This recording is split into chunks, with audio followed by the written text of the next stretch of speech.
早晨，大家好啊！今日同大家分享嘅係消暑清熱嘅冬瓜蓉海鮮羹，依家就一齊出發，買咗材料先啦。嚟到街市啦，咁啊即刻揀翻件靚冬瓜先，咁睇下啲靚冬瓜先。咁揸上手呢，其實都幾重下嘅，望一望佢夠厚身，夠完整。哇，9個幾銀錢啫，差唔多成2斤啊，1.8幾嘅，超值啦！即刻執翻件先。咁跟住呢，我揾咗好耐，終於都去一啲細啲嘅超級市場，終於都俾我揾到啲細包裝嘅馬蹄粉，咁就唔使買咁大包啦。呢包就買咗24蚊，最後就執咗12蚊4兩嘅鮮草菇，同埋5蚊1大扎嘅芫茜，咁就買齊嘢，翻去煮飯仔啦。翻到嚟呢，就買咗呢4樣嘢。咁鮮草菇咧，呢一度就買咗12蚊，就有4兩。咁雖然咧我哋個處理功夫咧就會係要多啲時間、多啲心機啊，但係整完出嚟嘅效果同埋口感咧，真係非常之咁理想嘅。但係就千祈唔好諗住貪方便買罐頭嗰隻咯，因為食落去咧根本就兩件事嚟㗎。咁芫茜咧，今時今日買餸就好少話跟翻一注仔芫茜俾你用㗎啦。咁我呢一次咧就買咗1紮。咁我就分2次用啦，咁我就洗咗半紮先嘅。中意食芫茜嘅朋友咧，落多啲都無妨啊，因為呢一個菜式咧都好夾芫茜嘅味道㗎。冬瓜就直情係超值，買咗10蚊都唔使就有斤幾嘢啦，足夠4個人食㗎啦，非常之咁抵嘅。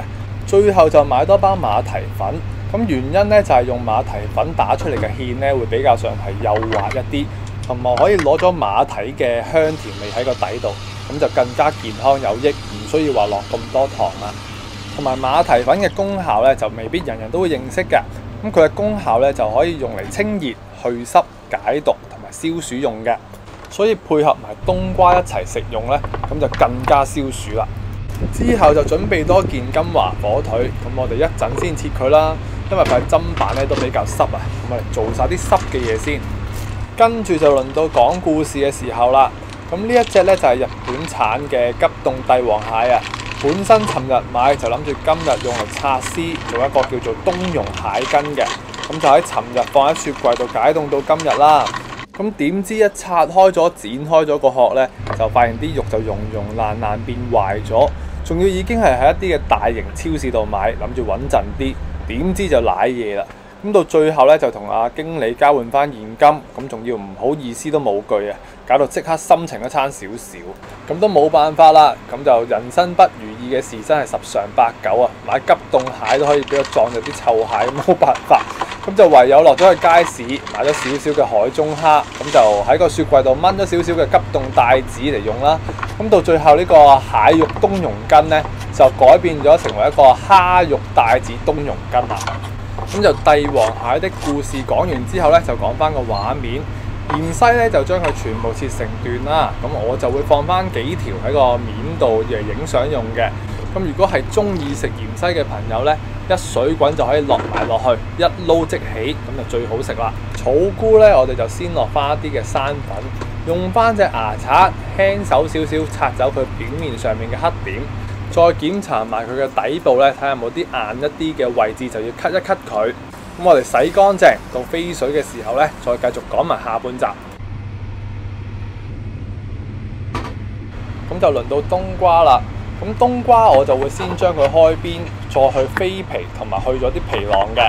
咁個原因咧，去皮嘅原因就係因為佢嘅皮雖然係有益處，可以去濕同埋消暑啊，但係佢如果煲咗落去呢一個冬瓜羹裏邊咧，就會有少少嘅苦澀味，食起上嚟咧就冇咁好食，有少少澀澀地。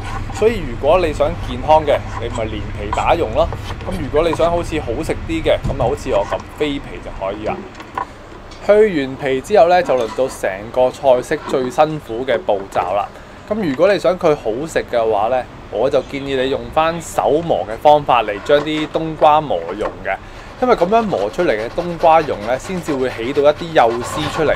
食落去嘅時候咧，個質感同冰打出嚟嘅質感咧就參天共地嘅。所以如果你想佢好食嘅話，都係用翻手磨嘅方法最好啦。咁就大概需時3至到4個字咧就磨晒噶啦。咁而家就可以望下個狀態啦，有少少似呢個蘿蔔糕嘅，即係手磨咗即係蘿蔔糕嗰個質感啦。如果同冰打嘅效果嚟比咧，根本就冇得比嘅。出完市區換咗隻蟹之後咧，就哩哩嗱嗱咁樣去買咗少少嘅海中蝦翻嚟。咁呢一度咧就買咗50-60蚊啊，50零蚊到啦。咁如果你想要食新鮮嘅味道同埋有啲爽彈嘅口感咧，最好都係買翻啲活口嘅海蝦啦。去殼去腸之後就變成晶瑩剔透嘅蝦仁啦。跟手咧就將佢全部切粒就可以噶啦。最後就戳多佢幾刀，咁啲蝦粒咧就會更加有自然嘅口感噶啦。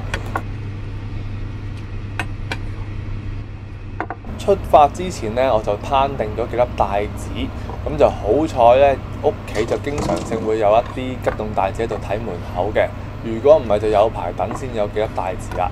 咁我哋帶子嘅切法咧就咁切1開4到1開6就可以噶啦。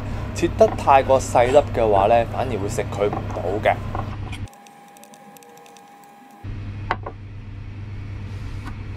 之後咧就落翻好少嘅鹽，調一調起佢嘅鮮味，再補翻少少嘅生粉，揦一揦佢，等啲蝦咧就更加鬆化一啲。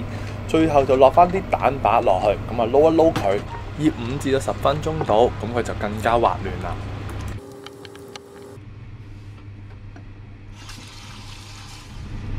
濕嘅材料準備好之後咧，就輪到切金華火腿粒啦。咁金華火腿咧，我就會將佢切成細粒嘅4方形嘅，咁就有啲似我哋揚州炒飯嘅甘筍粒咁啦，細粒咁。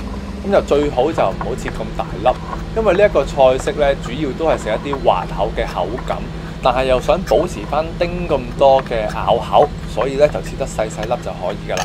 同埋呢一件金華火腿咧就用唔晒嘅，咁剩低嗰啲我哋就急凍起佢，下次先再用過啦。跟住就輪到出水嘅時候，咁我哋先將金華火腿咧出水先。出完水之後咧，咁啲水就會有咗金華火腿嘅油分同埋個豬油嘅鹹味噶啦。跟住咧就可以用翻呢啲水，再放埋草菇落去飛水，咁啲草菇咧就會索埋呢一啲油分同埋佢嘅鹹香味噶啦。約莫10分零2分鐘到啦，咁啲草菇咧就去到一個半熟嘅狀態，咁我哋就可以撈翻出嚟，迅速急凍，咁就可以回復翻佢嘅爽滑嘅狀態噶啦。起完草菇之後咧，我哋即刻再去煲翻一煲新水，咁我哋就一邊煲水嘅時候咧，一邊去整埋啲草菇啦。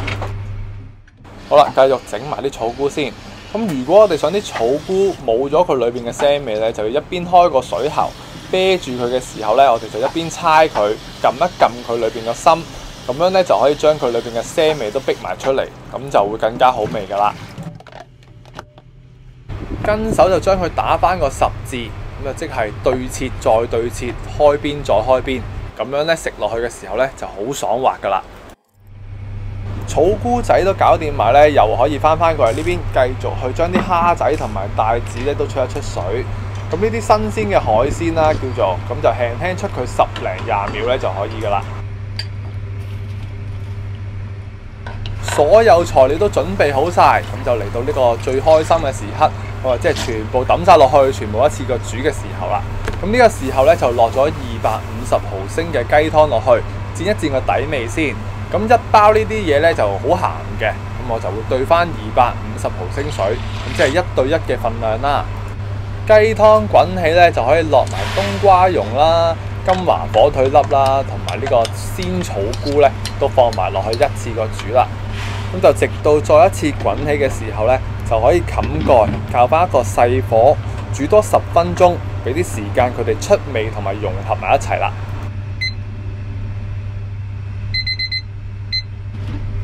開蓋嘅時候咧，你就會聞到好香嘅冬瓜味同埋金華火腿味噶啦。咁呢一個時候咧，我哋就直接可以加埋帶子同埋蝦粒都加埋落去啦。撈勻咗咧，就可以校埋個味。咁就落少少嘅胡椒粉啦，我就會落多少少嘅鹽嘅。咁糖方面咧，我呢次就唔落啦，因為有馬蹄粉呢一個天然嘅甜味咧，做出嚟已經夠晒味噶啦。咁馬蹄粉開水嘅份量就用咗4大茶羹嘅馬蹄粉，開翻適量嘅水咧，咁就可以做到呢一個稀結噶啦。芡都推好咗之後咧，到最後就落多2隻雞蛋白落去，拉翻啲蛋白絲出嚟，咁就更加靚仔啦。咁落呢個蛋白絲嘅時候咧，就越係幼身咁推落去就越好。落咗蛋白落去嘅時候，就輕輕去攪動，咁佢就會做到好絲嘅效果噶啦。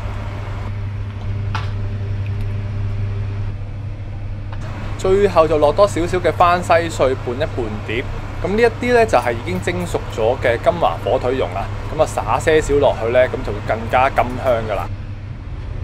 今集嘅海鮮冬蓉羹幾經波折，終於都完成咗啦。咁中意呢一個菜式嘅朋友呢，記得俾個 like叻，咁得閒呢，都快啲整嚟飲下，非常之咁適合而家呢個炎熱嘅天氣飲嘅。咁今集呢，就講到嚟呢一度，下集再見啦，拜拜。